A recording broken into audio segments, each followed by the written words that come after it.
Welcome to the Modeling Lifestyle, where we celebrate how modelers have embraced their modeling and friendships as a lifestyle.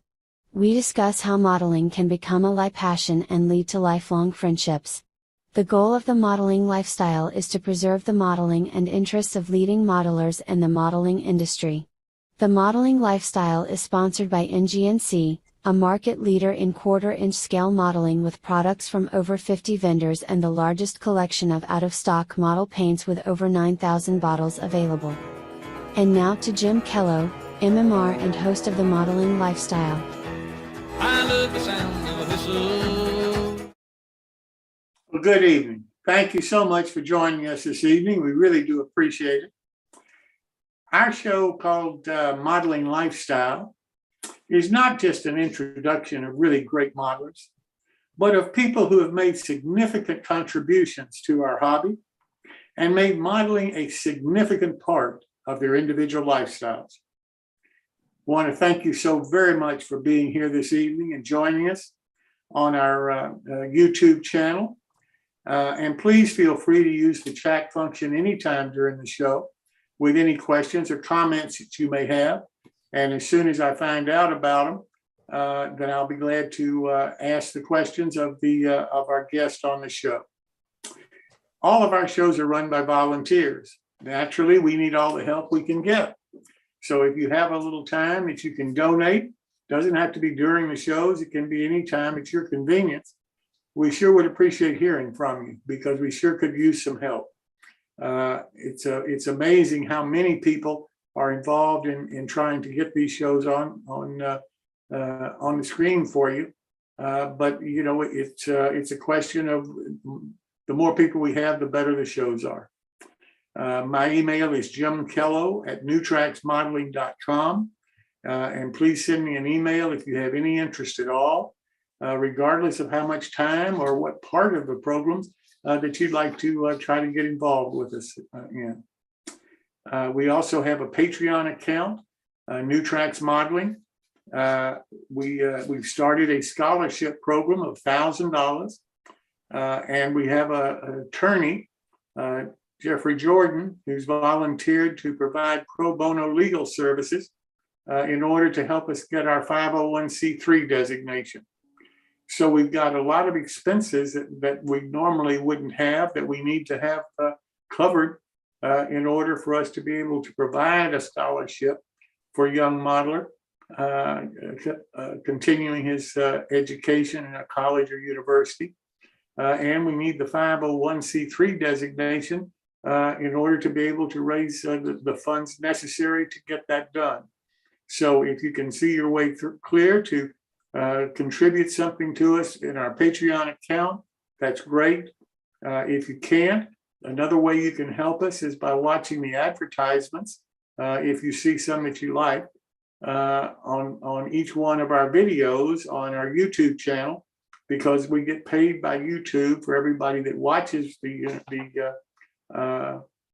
advertisements on our videos.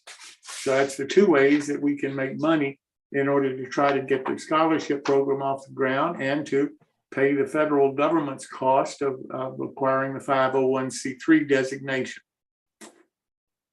Well, tonight we have a super guest, George Sarra. And we have some of his friends that are going to join George in our show tonight. George is not only a very talented, creative, and artistic modeler, but he's also made a major effort to promote model railroading, and a person who has inspired and helped many other modelers through his efforts to both increase their modeling skills, but most importantly, their knowledge of our hobby. So George, thanks so much for joining us this evening. I really appreciate you taking the time to be with us. Thank you for having me, Jim. Well, let's start by, can you tell us a little bit about your background? Who is George Sarra? Well, I'm a 1985 graduate from Mount Union High School, and in 1990 graduate from Penn State University with a degree in Human Development and Family Studies. an old U.S. Army cook, and so don't hold that against me. I married my wife in 1989, and we have a daughter and a son together, and they have given us 5 beautiful grandchildren who are all very excited about model railroading. They love coming up to Pappy's model railroad and checking things out. We're still in the beginning stages here, so right now I just have a pretty simple loop of track around, but it's good enough for them. They love it. So I've worked in social services, special education, and I've been a law enforcement officer for the last 29 years. So that's me.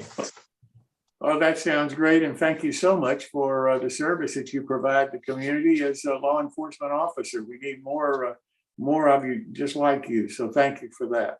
Appreciate it. What drew you to become a model railroader? Well, I mean, I've always loved trains, and almost every modeler I've ever talked to says the same thing. I've always loved trains. I've always been attracted to them. There's an incident in the 3rd grade when I was in the 1st, 2nd, 3rd, 4th grade.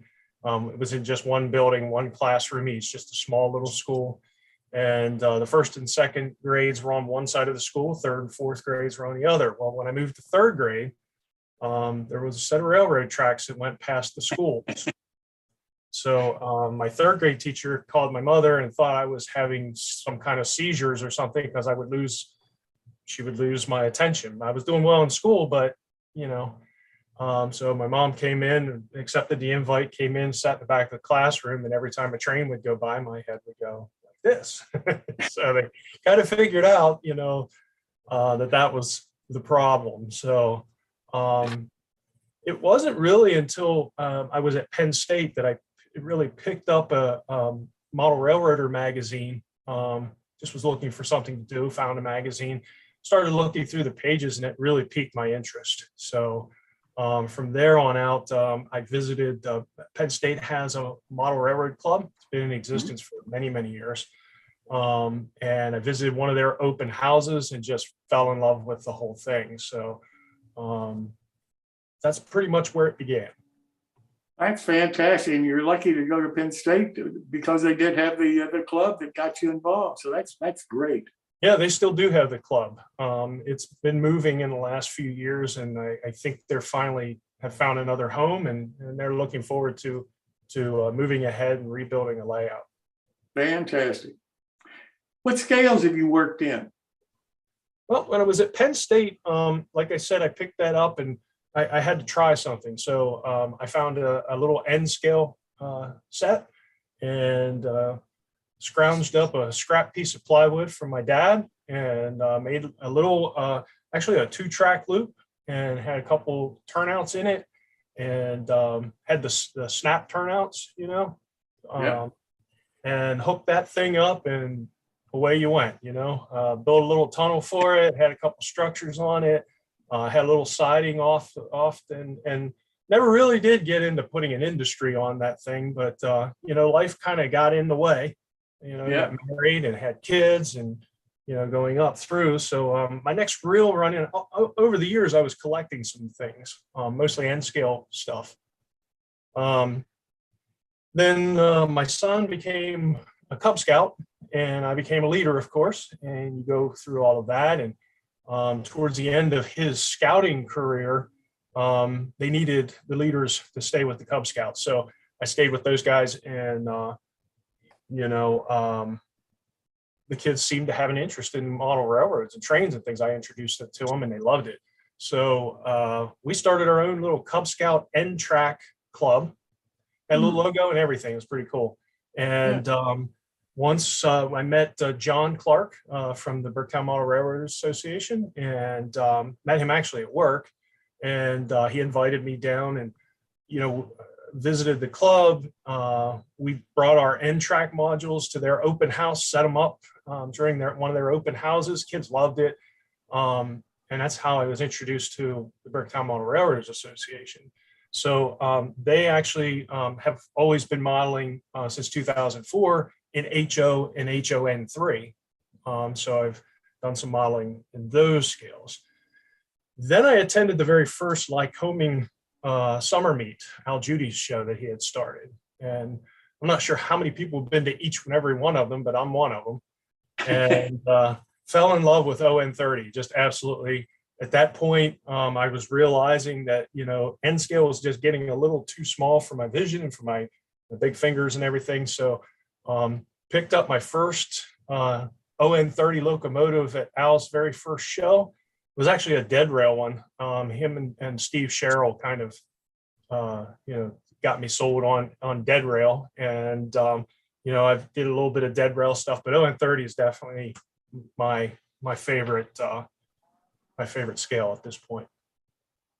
Well, I tell you, you for like a lot of us, you've had your fingers in a lot of different scales along the way before finally picking one that really appealed to you. Exactly. Well, listen, let me ask you this. What aspects of model railroading really appeals to you? In other words, what do you enjoy the most about model railroading? Well, I mean, on the surface, I really enjoy building kits. It's even some scratch building. I enjoy doing that as well. I'm not very good at it, but weathering and scenery, I really do enjoy that. And really appreciate other modelers when they do a fantastic job with weathering. And there are some guys out there that really can knock out some weathering. So I try to learn from them as much as we can. I've always been a bit of a history buff, so that kind of aspect of things appeal to me. I'm not exactly a rivet counter, but I do like recreating things that actually exist or did exist at one point in time. I think that's kind of neat. I do love mentoring people who are new to the hobby, or people who are in the same boat as me. We kind of row together, you know what I mean? There's a couple of fellas that we'll probably talk about a little bit later that we just kind of bounce ideas off of each other. So we're kind of all at the same place in our modeling careers. And, Right. So that's just it. But a little bit deeper than that, I enjoy ON30, that community in particular, just because I've found the guys that are involved with that in my area and even around several different states, they're a pretty close-knit community. They love to kid around with each other. They're constantly badgering at each other, which is kind of fun. You have to know those guys, but they're all very friendly, all welcoming. They all enjoy sharing knowledge and information, which I think is key for the future of the hobby. I think you have to share. You can't be there sitting and trying to hide your secrets, so to speak, so your modeling looks better than everybody. You got to share that stuff, because somewhere down along the line, somebody's going to take something maybe that you presented, or they learned from you, and they're going to evolve it into something even better for you too. So, I mean, these things tend to pay off. So the community that I found within the ON30 world, these guys are really, really do. They really live that, and it's all sincere. So that's pretty much, that's what draws me to, and that's my favorite aspects of model railroading in general. I hear a lot of comments like you're making about the ON30 group. It seems to be that it's more like a family than a model railroading group. And it's the first one that I consistently hear talked about in that kind of terms. The Al Judy show, the Alan Littlefield show that he puts on, those kind of things are more like family get-togethers than train shows. I mean, I hear that constantly. And that amazing. I've never had the privilege of attending either one of them. I hope to one day, but I haven't been able to so far. Yeah, I hope you get to as well, Jim. I really think it'll warm your heart for real. I mean, it's really a special kind of a group. And I think that it really says something about the people that are involved in ON30, that they've been able to communicate that through their community. Because like I say, I hear it all the time. Well, let me ask you this, and I think you're being a little modest about your modeling ability, because a lot of people have talked about you to me and told me that you're a fantastic modeler. But most of us have never seen anything that you've done. So let's take a look at some pictures and have you maybe tell us a little bit about your modeling. Okay. Oh, this is a little kit that I put together, and one of the things that some people are really talented at is remembering the names of the kits and where they got them and things like that. I'm never going to be able to remember most of these kits and where I got them from. So please chime in if you guys recognize any of these. But this was on a dead rail module that I had set up, and it's just a little garage. I laid the track and built this kit. And John Clark actually is responsible for a lot of the scenery. He's definitely responsible for the painting and the weathering. He's a master at that. I'll draw your attention to one of John's beautiful pieces of work in my book. If you look underneath to the left-hand side of the Coca-Cola sign, you'll see a little tiny rack of screwdrivers. That was a metal casting that came with the kit. And John stood there with a little 3-haired brush and painted each handle a different color. Way more patient than I would ever be. They would all be the same color if it was me at that point. But I built the little bench there, and we populated it with some oil cans and some other tools and things like that. Add a little bit of junk on the side of it, and John knocked out the weathering, and that's a picture photo backdrop there in the background. So that's actually one of the very first significant kits that I ever built, in 30, and had a lot of fun building it. So that's an O-scale kit? That is, yes. Yeah, okay. Yeah, the dead rail layout, it's actually sitting right here beside me. The dead rail layout was an ON30 layout. I got you. Where did you get the vehicles from, the trucks? I believe that one in particular may have come from a narrow gauge modeling company. Okay. Or I may have purchased that one. I don't remember exactly. I may have purchased that one from Al Judy at one point, but it was one of those two guys. Yeah. Either him or Kevin. Let's take a look at another one. So this is on one of the other members of the Bricktown Model Railroaders Association. This is his home, his personal layout. Wade Woodcock is his name. Wade has a fantastic East Broadtop themed railroad in a spare, actually it's 2 bedrooms now. He went through the wall and expanded it. But yeah, Wade is definitely trying to recreate the East Broadtop in very fine detail. That is his tunnel. And I'm responsible for the Rocky Ridge station there. And that was a little wood kit. Thinking that one came from the Friends of the East Broadtop. Don't quote me on that though. But that was one of the very first craftsman type kits that I ever worked with. And it's HO scale. So it wasn't very big. And craftsman kits come in, it's just a box of wood, and you have to cut everything, put everything to size and put it all in there. I believe the windows were laser cut though.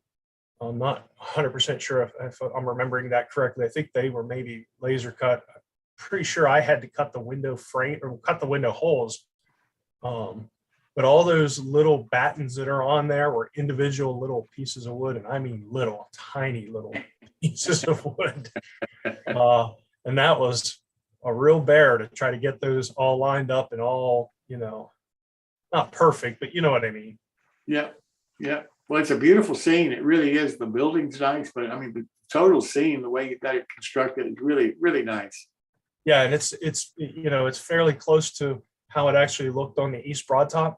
With that tunnel, he has the little door there for the winter time to keep things from freezing up in there, and it's all rolled up, of course, for the time frame. So that scene, when I took that photo, I don't think it was completely done because I think there's a little platform out in front of that station there. I think there's a little wooden platform, like a little porch type thing, not a roof over it, just a little platform. And Right. Some other scenery needs to be done around the building. I just kind of set it up there for the photograph.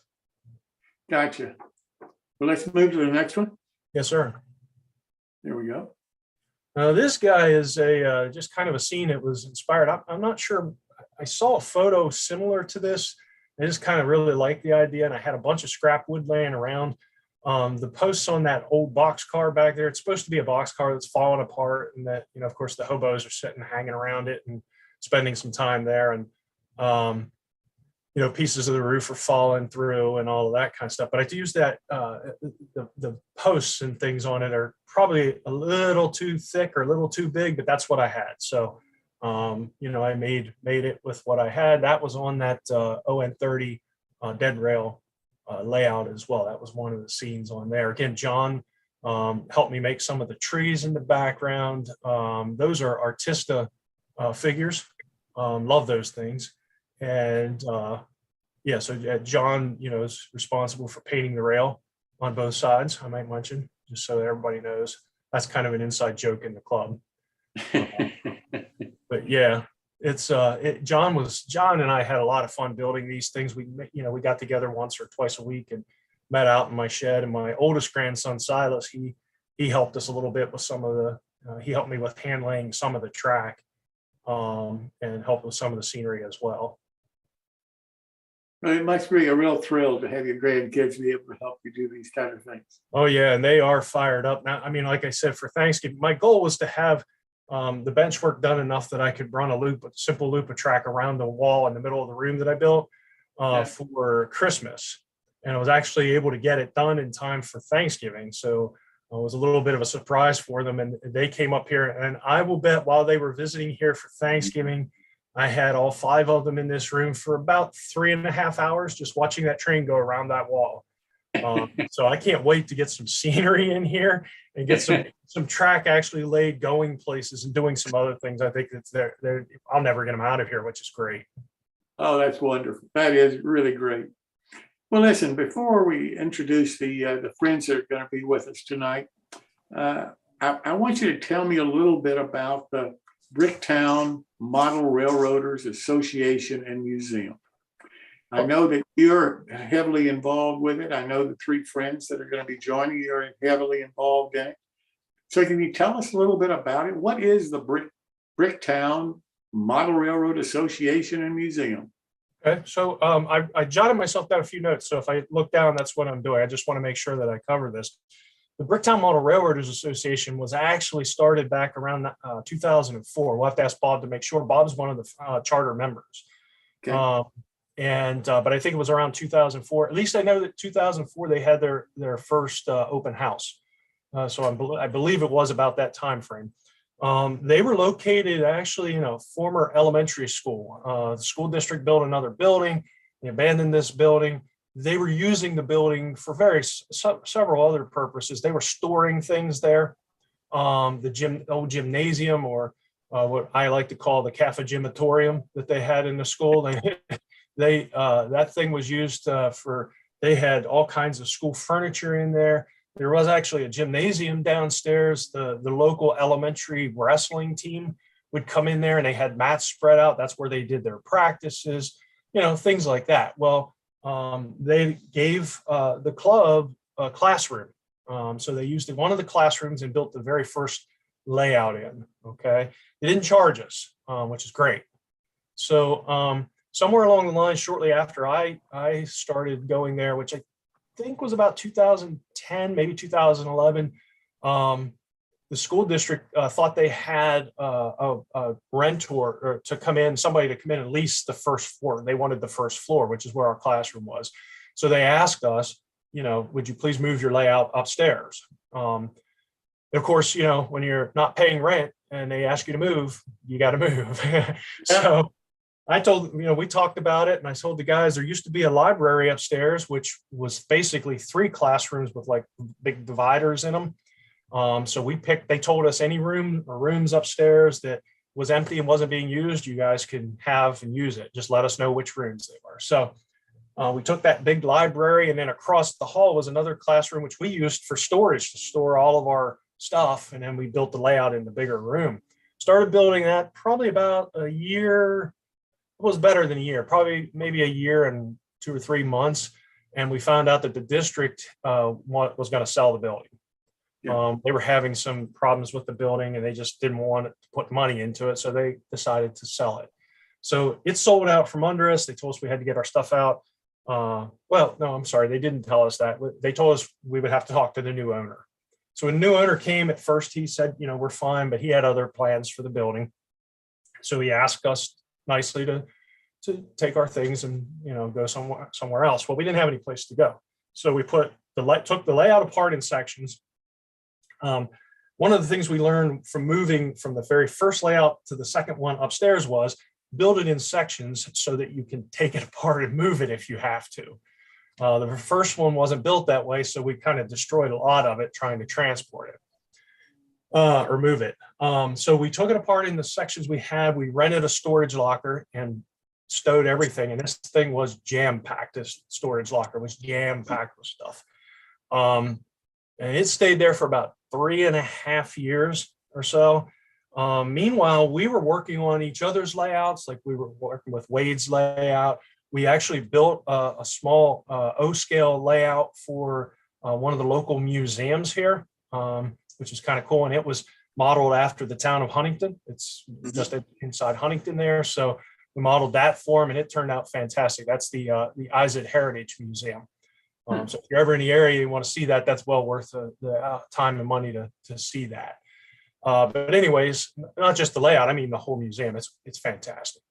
So anyways, we, in the meantime, obtained our 501c3 status to set up a museum for the purposes of promoting local industry and railroading and that sort of thing. So we got that, and then we had our eye on the building that we ended up with. It's the old Shapiro warehouse, and yeah, that's it there in the upper left-hand side. And the building is over 100 years old, and it was starting to need some serious renovations. So we actually got a heck of a deal on it because of our 501c3 status. We purchased it, and officially we took possession of it on October 20th, 2017. And we left the attorney's office after signing the paperwork, and we headed right to the building, opened it up, and started renovations that same afternoon. So you're looking at photos right now of the inside, what it looked like when we went in there. Wasn't very attractive, actually. I mean, it was a warehouse. It was a brick structure. The brick walls are 17 to 18 inches thick the whole way up. It's 3 stories. It's got a basement, the first floor, and then the attic space. Basically had 3 or 4 lights in the whole place that worked. So you didn't really want to go anywhere in this place without having a flashlight because there were no windows. Everything was really dark. There was a big, where that little box is sitting there, or kind of like that little crossbuck looking thing. That was protecting you from falling through a hole that went through the floor. I don't know what they used that for, probably to move furniture or something between the floors. But so we had a lot of work to do. You can see all the wiring up at the top there, not exactly code. It looked like a spider web in some places. We weren't sure what was live, what wasn't live. The big windows in the front were boarded up, broken. They had animals living in it. So we had a lot of work to do. But, the photo you showed earlier of the guys, that's pretty much the core group of guys. I don't remember exactly who all was in that thing, but we've had about 6, 7, 8 guys over the last 5 years who've done a majority of the work. The electricity was one of the major projects that needed to be handled, brought up to code. A lot of rewiring, obviously the lighting, there's some floor issues. There were places, what you have to understand is there's 12-foot ceilings in this place. So 12-foot ceilings on the first floor, and it's 12-foot drop to the basement. So you don't want to fall through one of those floors. That's a long ways to drop, So we fixed some of those things up over time. And for the last 5 years, pretty much the first 3.5, 4 years, we were just hardcore insulating and heating and lighting and electrical and plumbing and setting up the bathrooms and moving things. And it was a lot of work. So, but it was, we worked together very well. What one of us doesn't know, somebody surely in the group has experience doing those things. So, yeah, so I mean, it was a great experience. It is a great experience working with these guys. Learn a lot of stuff. I'm doing things today that I never would have dreamt of doing years ago, just from the experience of renovations with this, doing the model railroading stuff, even building that or building kits, things like that. I've learned so much from these guys. So I highly recommend to everybody that's thinking about getting the model railroading to just join a club and pitch in and do some things and, figure things out and see if that's actually what you are interested in. Gotcha. Okay, well, let's take a minute here and introduce the three friends that are going to be joining you tonight for the rest of the show. All of these people are heavily involved also in the museum and in the association. So let me introduce your current president, Bob Fogelsoner. Bob, welcome. Tell us a little bit about yourself and how you got involved in all of this. Geez, I do a lot of stuff. But I kind of grew up around East Broad Top, so that's always been a favorite of mine. I mean, when I was a kid, I'd ride my bike down, hide the bike in the weeds, and they'd give me rides all day long. So, I mean, since I was like 10 or 12, I was a railroad nut. I actually suggested to the guys in the Mount Union when they were starting the club, and it kind of formed a train shop here, and then it took off from there. This is a scene from my home layout. Actually, this area here is only 18 inches thick. It's a shelf layout in a small 9 by 10, 12 room. It's basically an illusion going into the wall where I switched to smaller cars and painted the illusion. It's a lot bigger than what it is. That's really nice looking. It really is. That's changed a lot. I switched a good bit of things. That area, since it's so small, I'll put city buildings in, a haunted house on the one side. I change that out every now and again. So it's a nice little area I can switch up to make the scene change. Absolutely. Well, let's see another photo. There you go. That's a PRR. Actually, I'm kind of proud of the groundwork on that. That's just basically styrofoam insulation that you'd stack up the 2-inch foam on top of your board. And then with a wire brush, I rasped those 45-degree angle one way, 45 the other, and used stain and stuff to make it appear rock and the grass covering and everything. It came out beautiful. Really did. Got it really proud of that. Next. This is like my duck under where you kind of come into the room. My stream, a little guy fishing there. It's dual track main line loop around over a bridge. I mean, I was always nuts over water bridges, and the other areas in there have a barge and stuff. But I love water and bridges and crossings and gorges. Well, it's obvious that it's so creative. That's really that's just great looking. I don't know any other word for it. Thank you. All right. Well, next I want to introduce the club's vice president, JT Feiger. JT, Hi. welcome.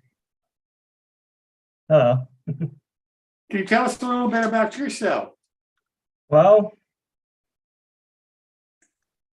I got involved in railroads actually when my sister played softball in Rock Hill.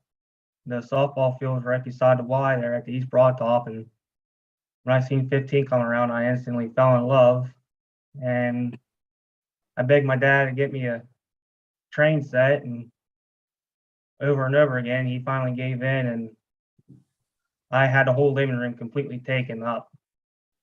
Of course, I had to run at full speed, so some of the locomotives didn't last that long.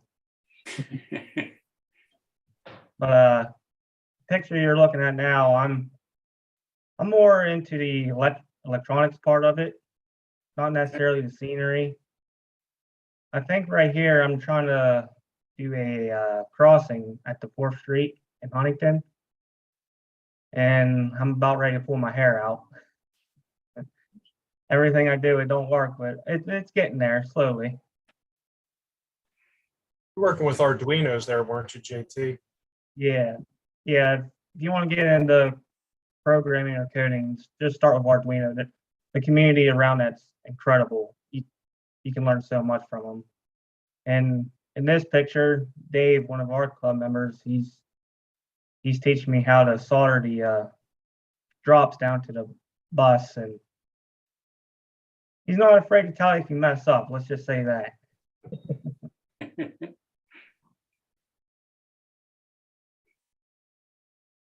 And that's just me cutting a piece of wood. I've done that a couple times. Yeah, it's a sawmill. Bench work. Yeah, doing bench work there, and that's our shop for now. There's a little room back in the corner that we're hoping to turn into our permanent workshop, so that's just temporary there.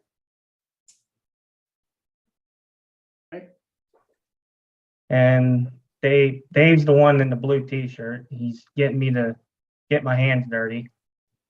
He always asks, his favorite saying is, "You look for something to do." Well, he gives you something to do.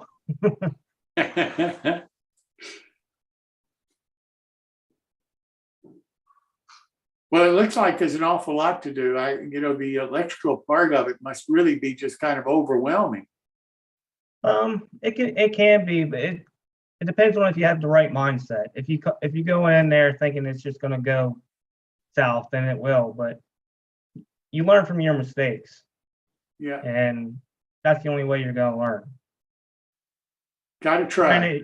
Granted, it might cost you some money, but you'll learn not to do that again. Gotcha. Well, thank you. Well, Yeah, now let's thank you. meet the club track inspector, Charlie Wooden. Charlie, thank you. Can you tell us a little bit about yourself? Well, I've always been involved with model trains since 5 years old. I've been extensively involved with East Broadtop since 2000. Here at the club, it's I know my East Broadtop history. Here I've had to bone up on my Pennsylvania history, Pennsylvania Railroad, and always been involved, always enjoyed the mechanical aspects of model railroading, the track, the switches, locomotives, rolling stock, wheels, couplers, weights, etc. That's my forte here at the club. Really, you're responsible for making sure the operation is good. I always try to. Murphy always pops his head up now and then. I understand. I think any model railroader has met Mr. Murphy. Well, in addition to all your personal modeling that all of you do, it's amazing to me that you found enough time for the Bricktown Association and shared your modeling skills with everybody else. Can you share some of your initial experiences when you first got involved with the association? What was that like? Bob? Me? Uh-huh. I'm kind of like the senior member, so I've seen everything from bottom up. So I mean, we got a real good team here. What helps is out. Everyone has a skill, and one learns off the other. Like I'm kind of the bench work builder, and I do a lot of bench work, and then the other guys will come along, and they'll build a layout to track, and then Charlie makes it bulletproof so it works, and the trains just are flawless. And then it steps in. The guys will start on the scenery, and then John comes along and makes it look like it was there 100 years. So yeah, it's a great team. And it's like it's so small and it's tightly knit group of guys. We have a few guys non-members per se that do come in and assist now and then, help us with other different functions and events and open houses. But I mean, for the most part, all this was done and just by mostly the six of us. And my famous line is, they ask how you guys get everything done like this. I'm like, well, nothing gets done at home, but we put a lot of time in. Well, it's obvious that you have it. The commitment that you all are making is just, oh, fantastic. JT, what are your memories, JT? Well, I think I joined a couple months before George joined. It was around that same time. So we were still down in the original classroom. And I've pretty much seen everything since then. And it's just amazing how far we've come from that little classroom down on the bottom floor to having our own building. It's the local community has been terrific. Yes, they have. We have to thank them. It's anytime we needed some, we always wonder how we're going to get it. Well, it just shows up. But yeah, it's when you do, since we have the building, we've done the renovations, we have a better appreciation for what we have, and we don't have that worry of ever being kicked out ever again. So we don't have to think of building the workbench to where we could tear it apart. Right now, like Bob, he's pretty much the bench constructor, and he does a very, very good job. Charlie, how about you? What are your memories? Well, when I first joined, the layout was pretty much scenery done. You know, still do a little more here and there. We're back in the elementary school, but the East Broad Top portion of it was just a loop of track. Nothing ran, but the track was there. The coal tipple was there. Rock Hill was there. Buildings in between and scenery. So when I started showing up, I set about to making all that track work. Got power drops in, gaps cut at switches, got a locomotive that became part of the clubs, and so that's where I started in. Let me ask this question to everybody, but George, you can kind of lead us off here. What lessons have you learned from getting Bricktown off the ground that you can offer to other clubs who may be considering some kind of a similar situation? Because I hear from a lot of clubs, you know, they're losing their space, and the pandemic certainly hasn't helped a lot of clubs because the people haven't been able to get out and attend meetings, that kind of thing. So, what have you all learned that you can pass on to other clubs that might be needing the kind of help that you all have put together for Bricktown? Well, I mean, the most important thing I think is teamwork. Teamwork is the key. It really is. And kind of getting back to what Bob just said, he's the guy that does most of the bench work stuff for us. And JT said he does a fantastic job, but Bob isn't the only guy there doing bench work. You know what I mean? Some of us, if we don't have other things to do, we'll be over there helping him. And, we saw JT cutting some wood for the bench work and that sort of thing. So it's not just the bench work. There are other things.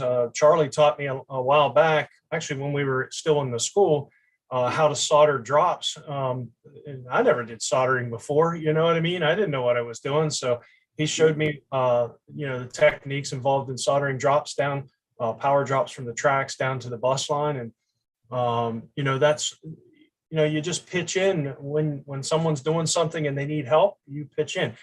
Dave frequently comes to us. Dave is the senior, Bob's the senior member, meaning that he's been with the club the longest, but Bob is the Ben Franklin of our group, let's say. But he still can outwork most of us anyway. So, but occasionally if things need to be moved or lifted or things like that, he'll call one and say, hey, can you give me a hand for a second? You just drop what you're doing, you go help Dave do whatever he needs to get done. You know what I mean? So you kind of have to be willing to work. You kind of have to be willing to work with people. JT was mentioning earlier about, the community. And let me tell you something, the Mount Union community and the surrounding communities, not just Mount Union, They have been absolutely fantastic with us. They're very supportive of us, and with the museum, we're talking about the model railroading aspect. I realize that, but the front end of the building, we've got artifacts out there. We actually have a museum proper, so to speak. Our layout is one of our displays for the museum. So, we got people coming in and dropping things off, artifacts and pictures and things like that. We have one of our guys that helps us from time to time. He just retired as the barber for the town. He was doing that for over 50 years. Well, he's a history buff. So over the years, he had been collecting historical photographs of Mount Union and the surrounding areas. When he retired, he just had them on display on a computer. He has them actually categorized so you can search, for photos that you want. He has over 11,000 photographs of Mount Union fantastic resource for us. But he had it in his barbershop. So when he retired and closed the shop, we inherited it. He brought it down. We took one of his barber stands that were there, and we have it we converted it for the computer for the display. Stuff like that. People bringing in a lantern, or people bringing in paperwork or something related to the railroad or to the local industries. And financially, I know we're going to talk about a little bit about finances here in a minute. Financially, the community has been very supportive. We get lots of donations. We have a big fundraiser, and we're going to let Bob talk about that here in a minute. But, to get things off the ground, we had a couple donors that actually came in and donated significant amounts of money. We were actually able to purchase the building. And I realize not all clubs are going to have this, but you never know. We were actually purchased the building free and clear, and plus had significant amount of money to start with renovations. Okay, so we're very fortunate, very blessed with that. And JT also alluded to us needing things like we had talked about. Well, we're going to need some chairs, and then a local church shows up and says, "Hey, we got these chairs." So we inherited not only 70 plus fold up chairs, but the rack that they store on with the wheels and the whole 9 yards, so we can move it wherever we want and store things wherever we want. Stuff like that, And that gets to my second point. To be successful with a club like this, you have to network. You have to let people know what you're doing, what you're about, and what your goals are, what you're trying to do. We very sincerely are trying to become a resource for the community, for our community. So we want school teachers to be able to bring their kids in eventually to tour, have a class come in and tour, and then watch some trains run, and to be able to see what Mount Union looked like in the 1940s, 50s, and when it was a thriving community with various different industries, and not just the trains. The trains were an important part too, but that movement just draws attention to things, and it just is a teaching moment to say, okay, now these trains were coming here because they were delivering this or that, or so it's an important history tool as well. But one of the things I would recommend for any clubs that are looking to do some of the things that we do is to just start. Sometimes you can sit around, you can plan, you can talk about it, you can, hem-haw around, but just start. You have to start. Don't let obstacles stop you from reaching your goals. I had a sergeant tell me in the Army one time, and it was a very specific reason. I won't get into that story, but he said to me, if you can see your obstacles, you're taking your eyes off the goal. Okay, now he didn't mean ignore your obstacles, because they will trip you up, but don't focus on those obstacles. Keep your eyes on that goal, keep moving towards it, figure out a way around, over, under, or whatever you have to do to get beyond that obstacle and get closer to your goal. Always keep your eyes on your goal and just get started. Anybody else have any suggestions? I'd just say get your 501c3 nonprofit status. It opens up many more avenues than you have without it. Absolutely. That's what we're learning with our scholarship program. We definitely have to get that. Yeah, we have to thank Mr. Isaac for helping us out on that significantly. Definitely. It took us like 18 months to build the layout we built up there, but it's like it looks like a piece of furniture if you ever get to see it. And it was push button stuff for the kids to hear the ball game, run the trolley back and forth, operate the 2 trains. We have little hidden things in there, like we got a Sasquatch hidden back there in the woods if the kids can find it. Some pretty neat stuff on that layout. We actually took the one, the layout was so big, so to access the center, we fabricated the Great Lost Blair building, and that became and it's actually hollow. We can come up through and reach the whole layout through it, and created a great illusion that, and as a hidden access home. Yeah, well, I think we have a picture of that coming up. Okay, now this is not the layout in Bricktown. This is the layout for this other community, right? It's in the it's in the Isaac Museum. I got you. Okay. Who designed the layout? Well, you saw the picture of Dave working with JT and Bob in the background earlier. Yeah. Dave Dietz is actually responsible for the original concept.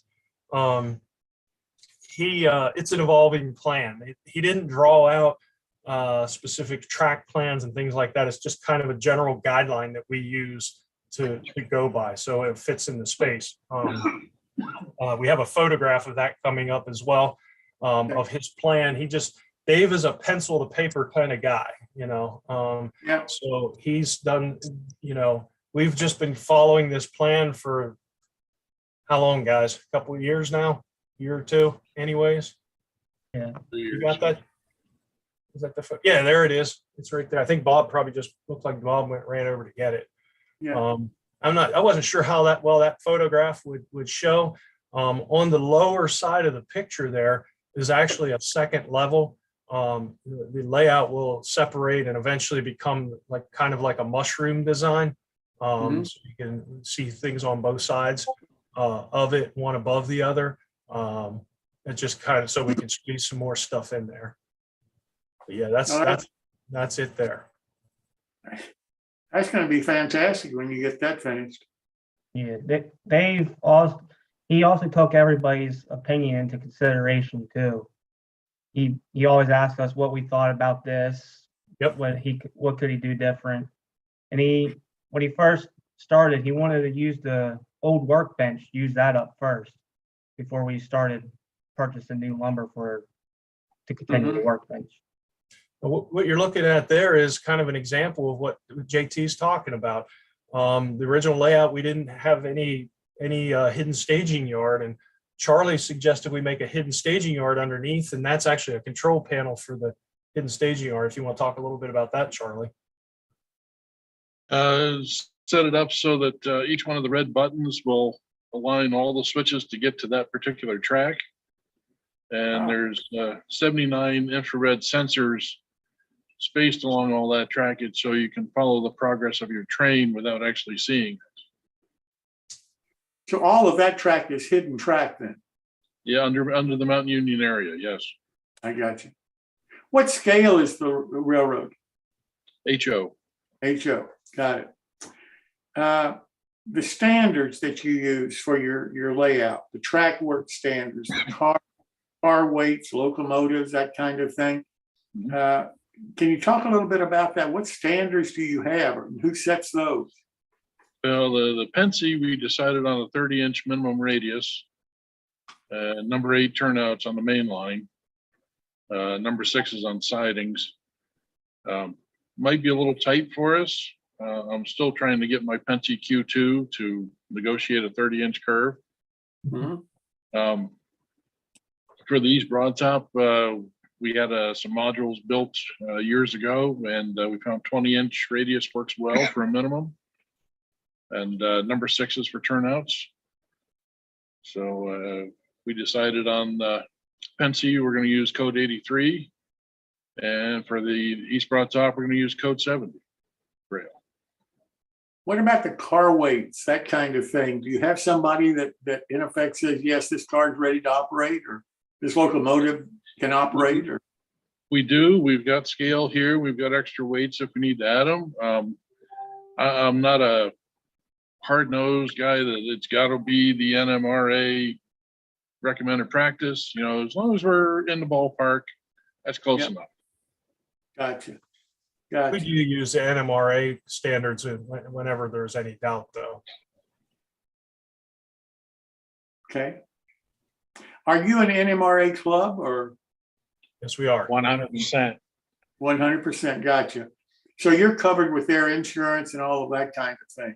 Absolutely. Gotcha. Who decides if a modeler is allowed to work on or operate on your land?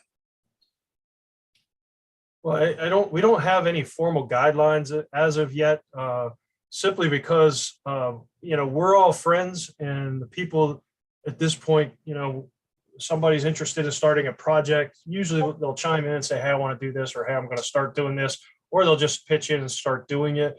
And then people will come over and, and help if they need help or whatever. We at some point we may need to do some guidelines and set up a formal process that for new members to get your license, so to speak, before you can be out on the railroad. I'm sure that's in the future, but at this point we haven't had to do that yet. What about new members? Are you soliciting new members at this point, or are you trying to hold it kind of close knit at this point, or how does that work? We're not really doing any membership drives, so to speak, or anything like that. If we encourage new members. If anybody's interested, we talk to them and we show them around, and if they show up, they show up. I mean, we talk to them about the dues that we have and that sort of thing. And we've picked up a few new members during the renovation process, to be honest with you. So, we don't, but, we're doing well financially. So, I think a lot of clubs, a lot of times, do membership drives to help raise some money for the club. Not that that's the only reason. I'm just saying that's, sometimes that's part of the reason why you want to do a membership drive. We just don't have that need at this point. So, like I said, we do encourage people if they're interested, and, we'll try to bring them in, but, if they're not interested, that's fine too. I got you. Does your club have what I call a mentoring program for members and for new people that may want to participate in your program? Well, again, we don't have a formal mentoring program, but we do work with new modelers or somebody coming in. We've had some guys come in and try some things and they didn't like it, or so we'll move them to something else, and we'll do, we'll work with them there. Questions are always, are always welcome. We encourage that. If you don't know what you're doing, ask, and we try to provide some constructive criticism along the way. You mentioned this a little bit ago. Besides the association, besides the layout that you all are building and so forth, and all the renovation that you're going through, you also talked about the museum, the separate museum. Yes. Can you tell us a little bit about that? I mean, where is that headed? I mean, what's the purpose of the museum, I guess, is what I'm trying to figure. Yeah, our 501c3 is actually set up around the idea of establishing a museum of local railroading or industrial history. Okay. So, yes. We want to do that justice. So we do have artifacts out there, and you wouldn't believe when you open a place and you say, we're building a museum, people just start coming in and dropping stuff off. And sometimes you have to kind of curb that a little bit, especially at first while we were doing renovations. Didn't really want things to get lost or broken or anything like that. So we kind of, for lack of a better way of saying it, we discouraged people from dropping some things off for a while. But now people are just bringing some stuff in, and we get some really good stuff. But sometimes you have to tell people no as well. So the museum is definitely there. Again, we want to talk about at some point here, once we get things really set up, offering to different classrooms in different school districts in the area, the opportunity to come in and visit us during the school day, if that's what they want, to learn a little more local history. Besides that, though, we have done some things in the past, and you're looking at some photos now of some tours that we did and some visits that we did. The upper left-hand corner and upper right-hand corner are photographs from a tour along various parts of the East Broad Top Railroad, Okay. abandoned parts. One of our members, Wade, worked very diligently with landowners and things to get us permission to be able to go through and check some things out. So that was kind of fun. The bottom two photographs is from our visit to the Bucks Cahuta and Western Railroad, is a 2-foot gauge up near, help me out guys, is it St. Mary's? St. Mary's. Yeah, St. Mary's, PA. We visited those guys a few times up there as well. But with purchasing the new building, with COVID and those sorts of things, we've kind of had a pause in some tours. We also did an event, and I think you have some pictures of this as well. It's actually a music event. Well, that's another visit to another modeler's layout. That's Dr. Lee Rainey, excuse me. And it's actually an S gauge railroad in Maine 2 gauge, 2-foot gauge. So it's kind of neat. Yeah. And then that's another tour, checking out some rails and doing some measurements and just doing some little bit of research, Actually, I think, guys, that's on the Huntington and Broad Top Mountain Railroad, isn't it? That look like I that? think that's when we walked the East Broad Top from Fairview to Okay. the first tunnel. Okay. I didn't recognize that one photo there of John. Looks like John's measuring something. I thought maybe that was over in Smithfield when we were doing but we've toured the Huntington and Broad Top Mountain Railroad as well. It's an old abandoned railroad that's kind of neat. And it's, not very far from here. So we've done those kinds of tours. The next photograph, I think, we had an event called, maybe not, we had an event called Bricktown Music Along the Rails, where we actually had, and Bob was responsible for setting most of this up. We had 5 or 6 different, I think it were 6 local bands come, and we set up a stage on an old loading dock. And these guys played music. We had some gospel bands, some country bands, and we had some classic rock bands play. And they played music all day long, and it was free to the public. It was our thank you to the community for their support. And it was a chance to give an open house and show them what we've been up to. And again, with the tours and the music event, they were a lot of fun, but with COVID and the new building and things, they kind of went by the wayside for a while. They're kind of on pause. So I think we're kind of hoping to get back to that. With the museum, I'd like to see a guest speaker series start. Maybe every other month or so, have somebody come in and talk about a historical aspect, whether it's railroads or the brickyards that were in town, or other industries, the coal mines, whatever. I think there would be a lot of interest in that. Right down the street from us is an old freight house. I think it was started out as a Pensy freight house, if I'm not mistaken. But anyways, the local senior center, they purchased it and created their senior center in it. It's just a block down the way. And so when we've had these events like the music event, we kind of let them know ahead of time, and they do like meals, and they make soup and they make sandwiches and things like that. So people can go there and get something to eat.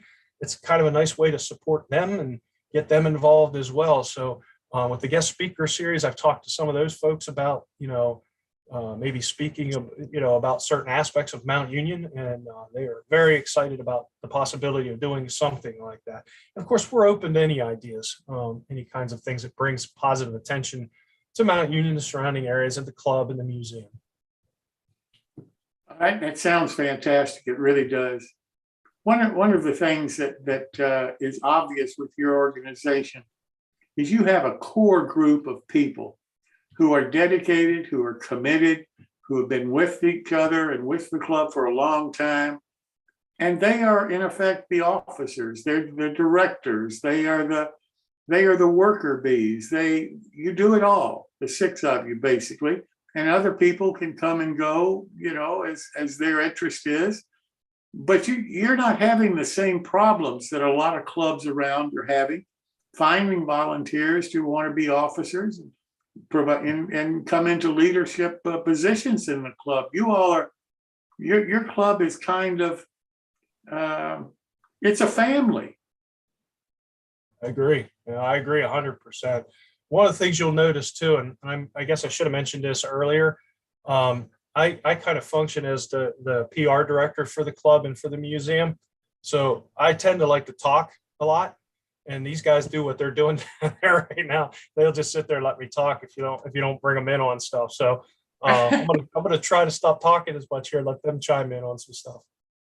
But guys, this might be a good time for you because, you know, what I'm hearing about your club, there's 6 of you, and you've pretty well broken up who's responsible for what and who's going to take charge of what and who's going to be the leader doing what. And it just kind of fell into place. And if you get more members, that's fine. But if you don't, okay, you don't really need the money. You don't really need the help. Your club is self-sufficient in so many ways now. The building's paid for. You have some money in the bank. You have some basis of revenue coming in. And the 6 of you are basically building all of this. Is that right? I mean, that's what I'm getting out of this discussion. That's dead on. And you know, most clubs aren't in that position. You know, they constantly have to find leadership that wants to run it, wants to be president, wants to be vice president, wants to do this and so forth. And they're having trouble, you know, trying to get people to do that. You all seem to be so fortunate. And I'm wondering, what's the magic here? How did you luck into each other? I mean, you know, there has to be something that brought you guys together. We were forced into it. Okay. As far as leadership, I mean, we do have roles.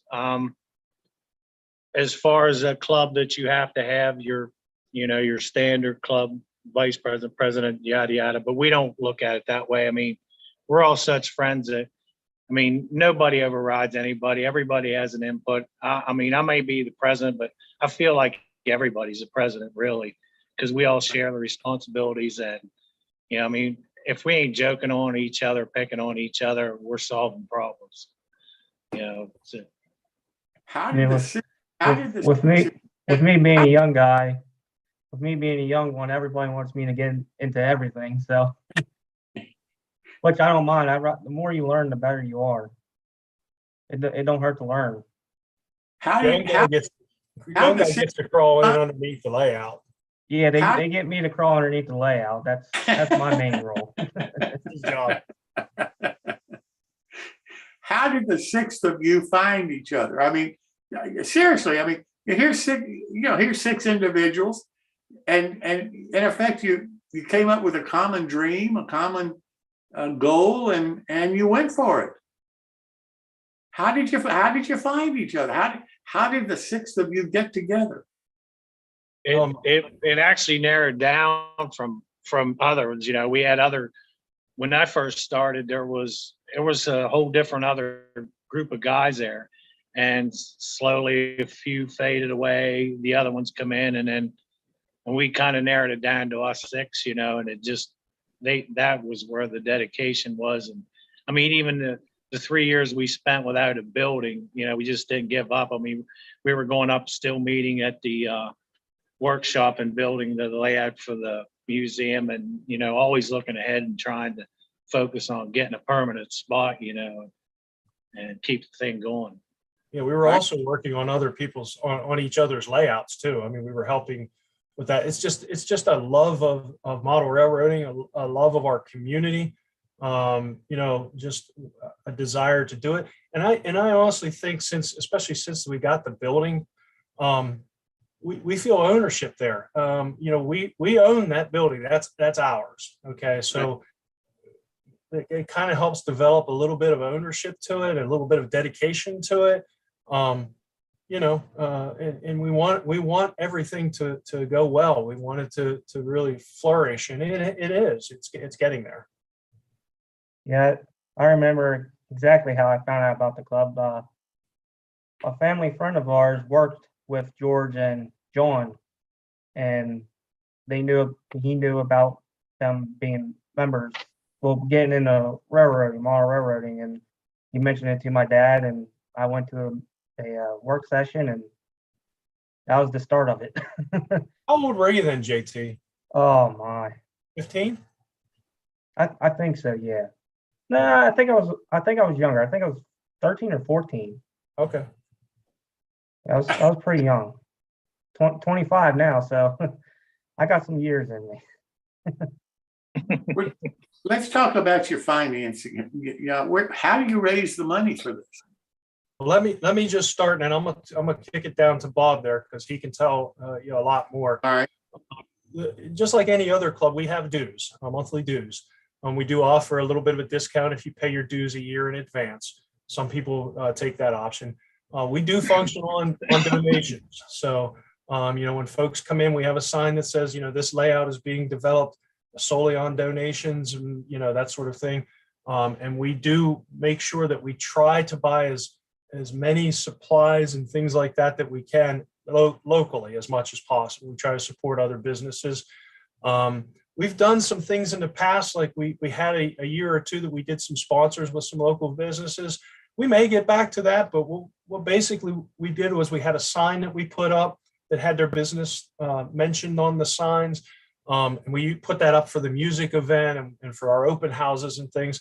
And we also had a train of flat cars that we built, and we put little tents with on each flat car with the businesses on it.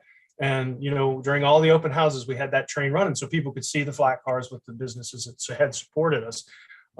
We haven't done that for a few years, but that's always something that could go on. Our major source is annually we do a haunted house in our basement. It's dedicated to that. And Bob can talk to you more about that.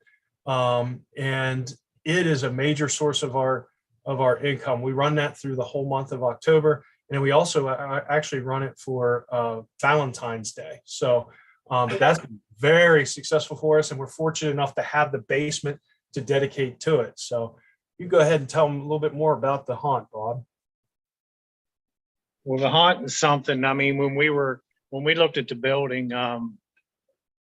I used to do haunts for years, raising money for local sick kids. And we did the barn, several barns, several hay rides, church hay rides, fire halls, fields, trails. And I lost the use of the barn like 2 years or so before we bought the building. And when we were kind of touring the building and looking it over, my mind was starting to spin when I seen the basement. And then we got into having a meeting about, how we're going to keep this thing going and keep the funds going and buy building materials and the operating costs for the year. And I had the perfect opportunity to suggest, let me try something in the basement. I said, do you want to sell ham sandwiches or do you want to do something? I said, if you give me the basement for a couple of years, I can make a substantial amount of money with what we did. First couple of years we ran it. It became a huge success, and we just constantly changed it up and added to it and built it.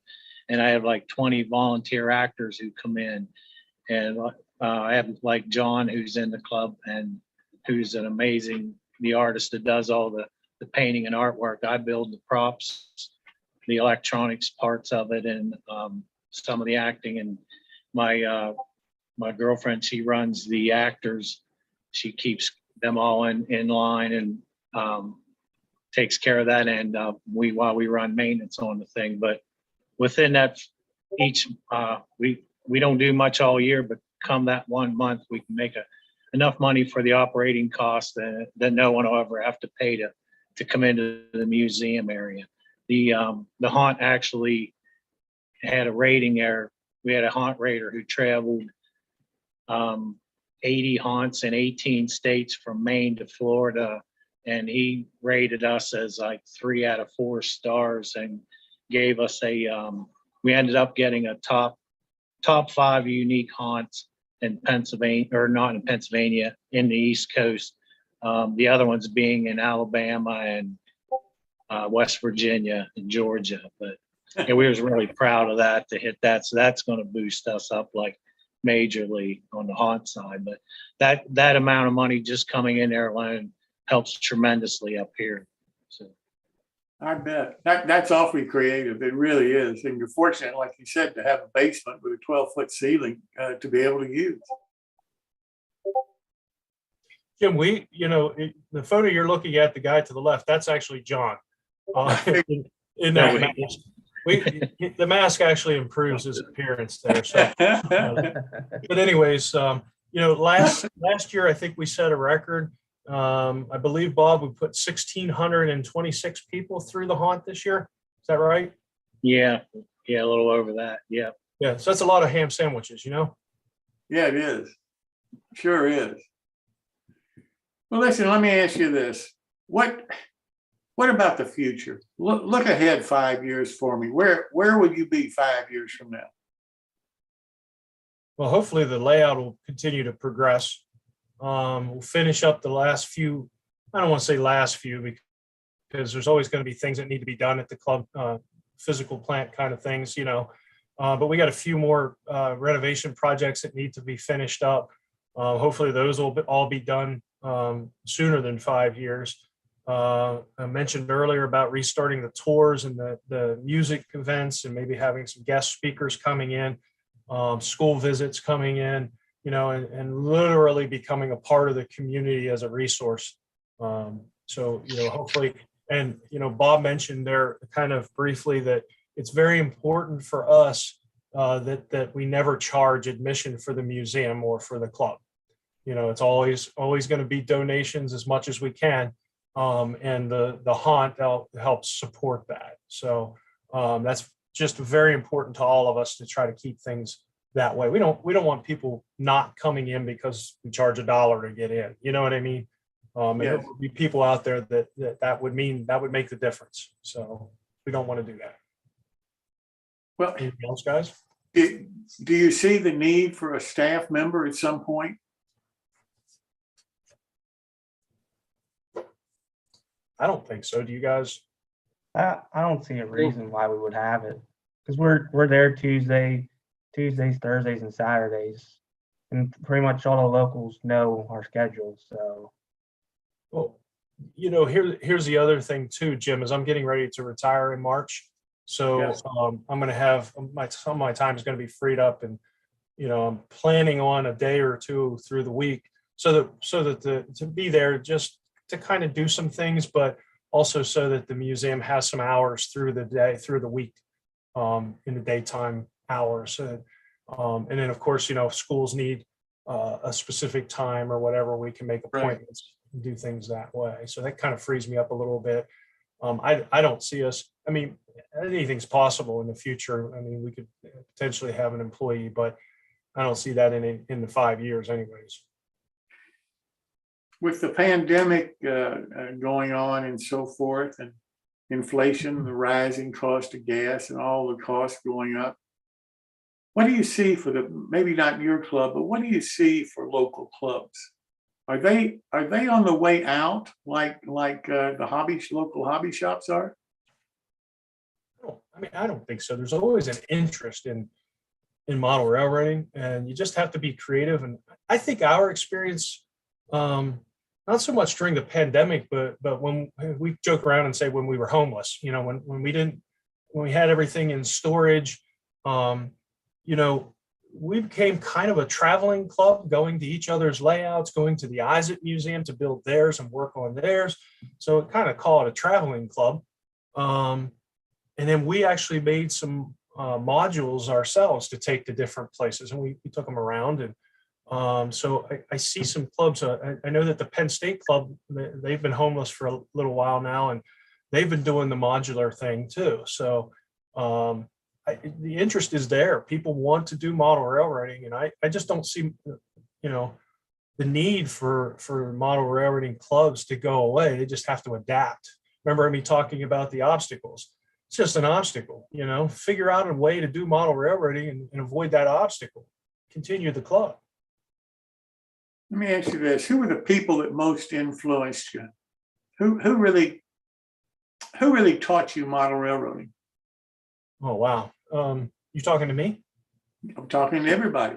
You talking to me? No. Well, let me do this one at a time. George, Okay. So who really got you? Who really said, George, sit down. I'm going to show you how to build a model. George, I'm going to teach you model railroading techniques and skill. Who did that for you? there are so many people that have influenced me, Jim. It's really hard. I mean, I don't want to forget anybody, and so I kind of hesitate to name people. But I'm going to tell you what: the three guys below us there that you're looking at, they've all been influences, as well as the guys in the club that aren't here tonight.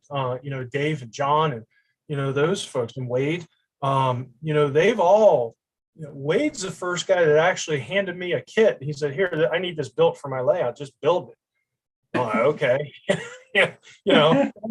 Kits aren't cheap, you know what I mean? So here, you just kind of threw it out there and said, "Here, build it for me." So, that was really what kind of wet my whistle and got me really started on building some, Craftsman kits and things. But, I mentioned earlier Al Judy and Steve Sherrill and those guys with their dead rail stuff and their weathering and their scratch building things, and Dan Warshawn and Alan Littlefield. And I was fortunate enough to meet and spend some time with Alan Carroll before he passed. And that guy was incredible. I mean, all these guys are incredible, but Kevin Maycomer made suggestions and made me think hard and about the way I was doing certain things. So he's, over the years, he's really helped me out with some things. I mentioned earlier that there are a few of us that kind of are in the same part of our career, younger guys that we're all trying to figure this whole thing out. We bounce ideas off of each other all the time. Guys like Brady Heim and Sean Williams, and YouTube has been a great help as well. There's a guy named Joseph, and I can't remember his last name. He does a video series on his Mosquito Creek Lumber Company, and very entertaining guy. I love watching his stuff, and very creative in how he does things. He loves sharing it. Dave Meek with the Thunder Mesa Railroad, Mining Company Railroad, fantastic series. I mean, if those are YouTube guys that I would highly recommend those guys. And there are others too. Trying to think of the guy's name, Steve Brown, that does the regular guy modeling and, online and stuff. So, obviously magazines and, Railroad Model Craftsman is one of my favorites. Model Railroader, I'm interested in and I subscribe to, and all of those are influences, and you just pick things up over time. Bob, how about you? None of these guys, I'll tell you.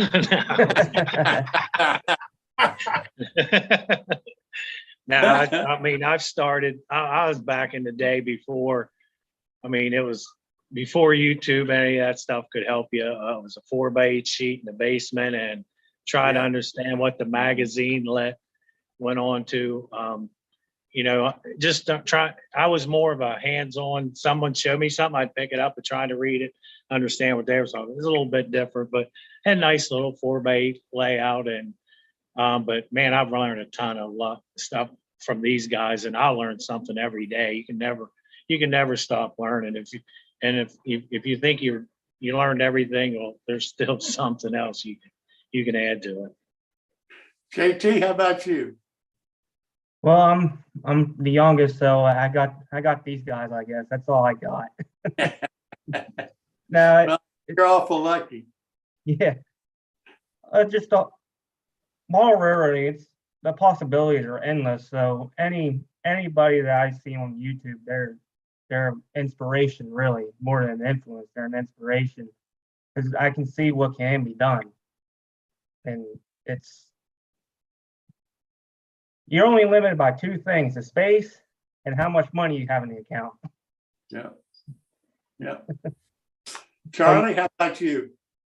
I'd say model magazines and School of Hard Knocks. Gotcha. I've got a list of dead locomotives early on that thought I'd try and do something with it and made it worse. That's how you learn how to make things better on other models. Like Bob, I had a 4x8 sheet of plywood with a rolled out green grass mat and some track for a lot of years.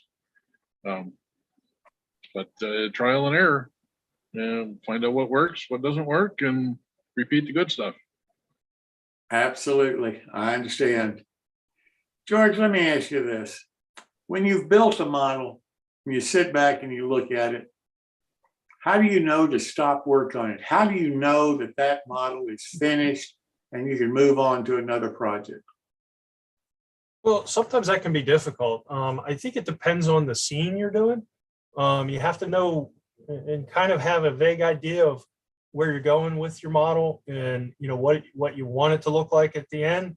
For me, it's like I like to add as many details as possible, not only on the model itself, but in the surrounding areas. Just kind of to draw attention to the model itself.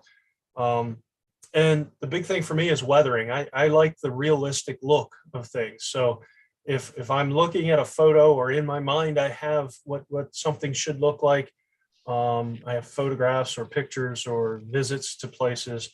When I sit back and I look at the model and I think that looks like what that looks like. So that's pretty much when it's done. That can be difficult. That's a real good question. The reason I've asked so many different people this question, everybody that's ever been on one of my shows, I've asked that question to. So I'd appreciate the comments that you all would make to that. Bob, how about you? How do you know that model's finished? I say it's never done. I'm always adding. It's going to change. I'm always going to add. I say it's not done now, but maybe in 2019, 2029 looks pretty good. Like I said, I'm always there's just never enough detail you can add to something. So it might sit there a year or so, not touched, and then boom, I'll see something, I'll add to it. Just always add something to it. JT, how about you? Well, I haven't done too many models, and I'm working on them slowly. But like Bob said, it's never done. If you get 10 guys to build the same train station, you'll have 10 different train stations. So I'm satisfied when I say I'm done, because you can work on a model for too long and it just drives you nuts. Gotcha. Charlie, how about you? Usually it's when the model's done is 2 days before the modeling contest. Or an open house, right, Charlie? Or an open house. Or yes. 2 minutes before.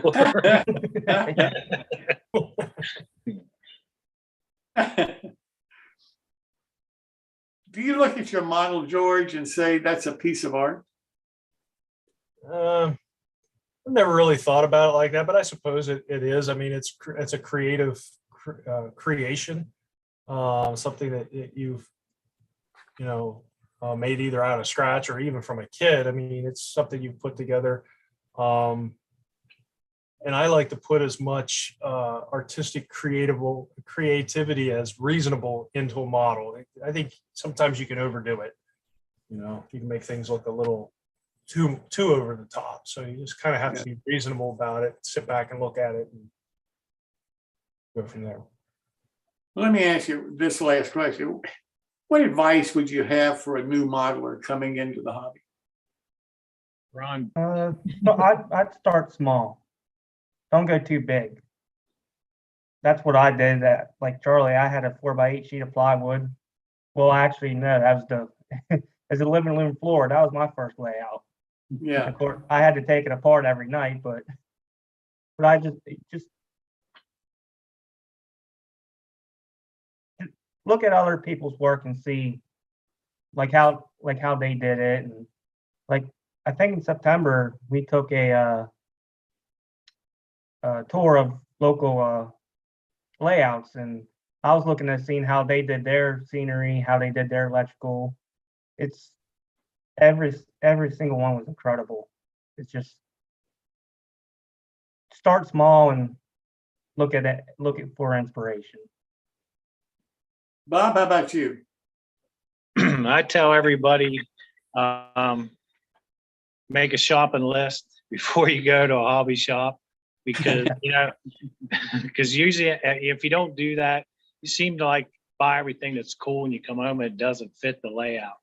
So I go, if I'm modeling a coaling thing, my mind's focused on, I need nothing but a coal tipple, coaling trucks, coal. Try to stick, when I go into that hobby shop, I'm focused on one. I might pick up a couple other odd things, but I always try to focus on what I'm modeling or the area I'm to save money, or I'll come out with a ton of stuff I can't even use or don't fit the layout. And another thing I always say is stay away from train sets, buy something a little bit quality, build your track flawless. Because I see so many people go out buy the cheapest train, they run it around, it falls off, they get bored with it, it ends up in the attic. If you build a solid bulletproof track system, and a lot of people stepping into, I always say, look at a track plan and understand why tracks laid out the way it is. Some people will throw a track down on a board, see how many switches they can get in there. Next thing, they're having to back out onto a main line because they don't understand how a yard would be set up, or a runaround track, or a simple siding for a factory. You really got to study that. You want to have fun in modeling and make it more realistic. You got to buy quality stuff and build a good, bulletproof layout. JT, how about you? Pretty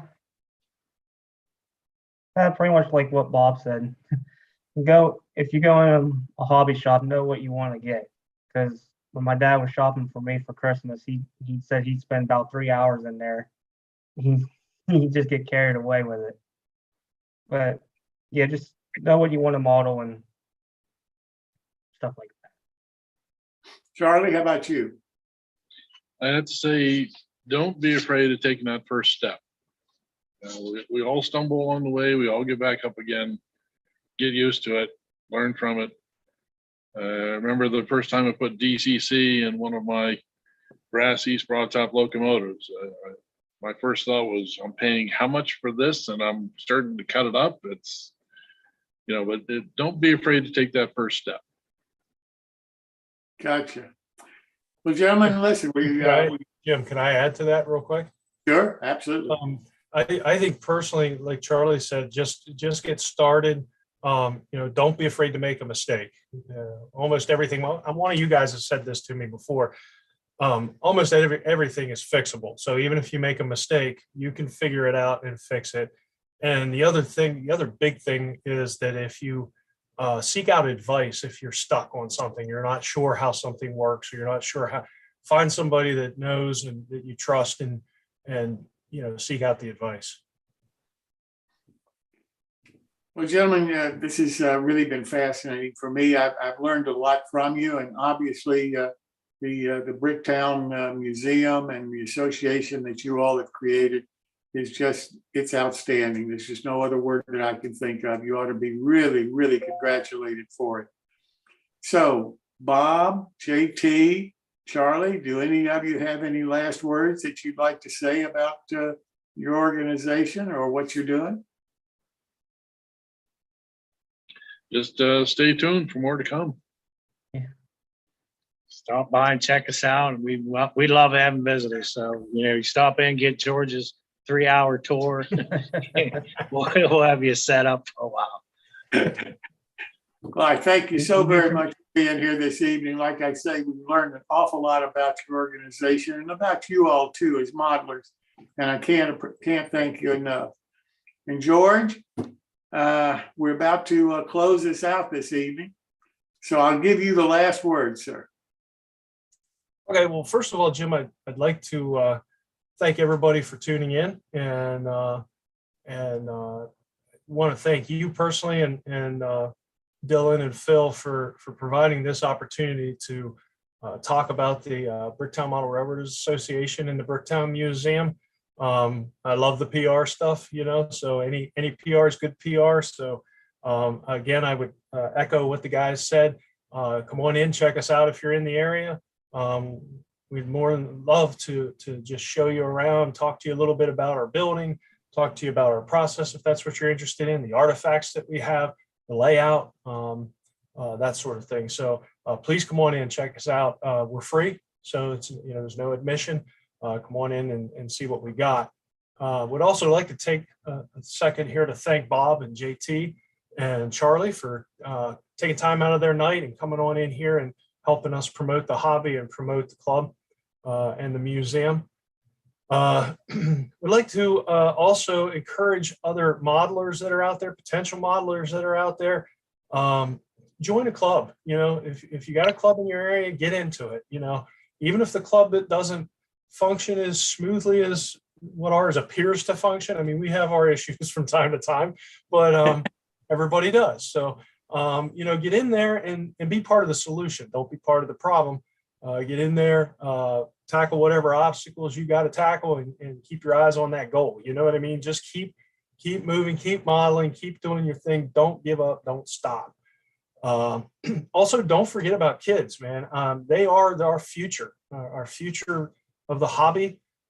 Kids are out there. One of the things that I love about Al Judy's show is there are a few kids that come with different folks that come in there, and the guys will give them things from the club or from their merchandise. Just give it to the kids, let them play with it. It's something, it's not the best quality car or locomotive, whatever. They just give it to them. It helps entice the kids into doing these sorts of things. And we joke around about, I joke around about, my wife knows where I'm at. You know what I mean? She knows I don't have money to be out there in a bar or doing this. Not that there's anything wrong with that, but she knows where I'm headed. She knows I'm here. Same way with your kids. If you get them interested in a hobby like this, you know where they're going to be. They're going to be here, and if you encourage that, help them with it, participate with them, be a part of that life, and be a part of that lifestyle with them. It's very rewarding. We all know that, but not everybody does. So don't forget the kids out there. Be approachable.